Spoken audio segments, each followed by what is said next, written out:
বিড়াল পৃথিবীর সবথেকে সুদর্শন প্রাণী হলেও অধিকাংশ মানুষ এদের মেনে নিতে পারে না।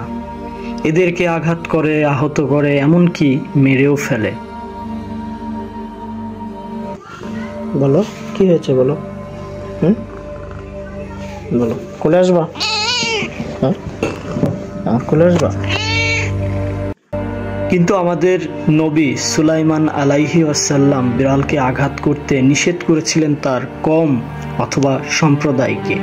শুধু হযরত সুলাইমান আলাইহি ওয়াসাল্লামই নয়, প্রায় প্রতিটি নবী বিড়াল এবং নিরীহ প্রাণীদের প্রচন্ড পছন্দ এবং স্নেহ করতেন। বিশেষ করে আমাদের হযরত মুহাম্মদ সাল্লাল্লাহু আলাইহি ওয়াসাল্লাম একবার তো ঘোষণাই করে দিয়েছিলেন, বিড়ালকে হত্যা করার জন্য এক মহিলাকে জাহান্নামের ঘোষণা এসেছিল মুহাম্মদ সাল্লাল্লাহু আলাইহি ওয়াসাল্লাম জীবিত থাকাকালীন। এবং আমাদের সহিহ হাদিসে আমরা আরো একটি উদাহরণ পাই, একটি কুকুরকে পানি খাওয়ানোর জন্য একজন পতিতা যে সারা জীবন পাপ কাজে লিপ্ত ছিল তাকেও আল্লাহ ক্ষমা করে দিয়েছিলেন এবং তার জন্য জান্নাতের ঘোষণা এসেছিল। আপনি কি উপলব্ধি করতে পারেন প্রাণীদের প্রতি ভালোবাসা, প্রাণীদের প্রতি এই দরদ, এই আদর আল্লাহ সুবহানাহু ওয়া তাআলা কতটা গ্রহণ করেন, কি পরিমাণ আল্লাহ সুবহানাহু ওয়া তাআলা খুশি হন? হিন্দু সম্প্রদায়ের একজন পণ্ডিত স্বামী বিবেকানন্দ বলেছিলেন, জীবে প্রেম করে যেইজন সেই জন সেবিছে ঈশ্বর। আমাদের প্রতিটি পয়গম্বর, আমাদের প্রতিটি নবী রাসূলগণ বিড়াল এবং নিরীহ প্রাণীদের প্রতি সহানুভূতিশীল হয়েছিলেন এবং নিশ্চয়ই আল্লাহ সুবহানাহু ওয়া তাআলা বিড়ালের মতো প্রতিটি প্রাণীকেই খুব ভালোবেসে থাকেন, পছন্দ করে থাকেন। এদেরকে আঘাত করলে কখনোই আপনি যত ভালো কাজ করুন না কেন, ইহকাল এবং পরকালে আপনি সফলকামী হতে পারবেন না। আমার প্রায় 1.5 বছরের একটি বিড়ালকে কিছু মানুষ নির্মমভাবে বিষ খাইয়ে মেরে ফেলেছিল, হয়তোবা বলে ধারণা করছি, যেহেতু আমরা সচক্ষে দেখিনি। আমি বুঝি বিড়ালটির কি পরিমাণ মায়া।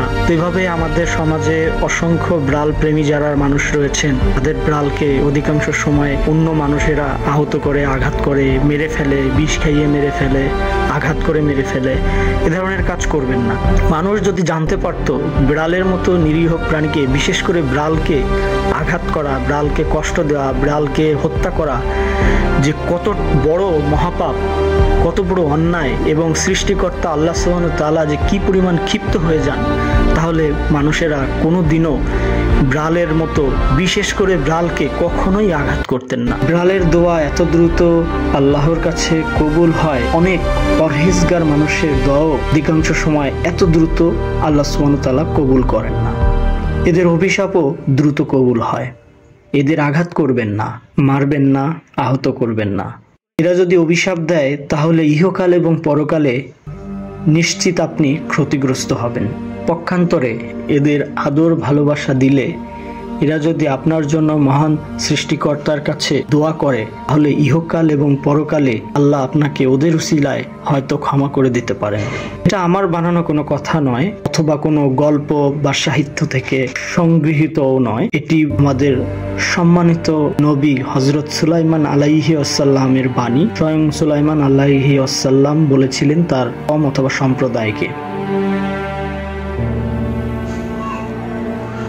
বলো কি হয়েছে, বলো। বলো, কোলে আসবা? কোলে আসবা? আমারও বিড়াল আছে, আমিও বিড়াল পুষি। দেখেন, আপনারা যারা আমার ভিডিও দেখেন তারা জানেন যে আমার এই যে একটি বিড়াল পেটু এবং আরেকটি বিড়াল টমাস। আমার আগের একটি বিড়াল মানুষ এভাবে বিষ খাইয়ে মেরে ফেলেছে, আগে আর একটি কুকুরও মেরে ফেলেছে। তো আমার শুধু প্রশ্ন সেই সমস্ত মানুষদের কাছে যে আপনারা বিড়ালের মতো এই নিরীহ প্রাণীদের কেন এভাবে নৃশংসভাবে আঘাত করেন, কিভাবে করতে পারেন? সুতরাং আসুন আমরা বিড়ালের মতো নিরীহ প্রাণীদের প্রতি একটু সহানুভূতিশীল হই।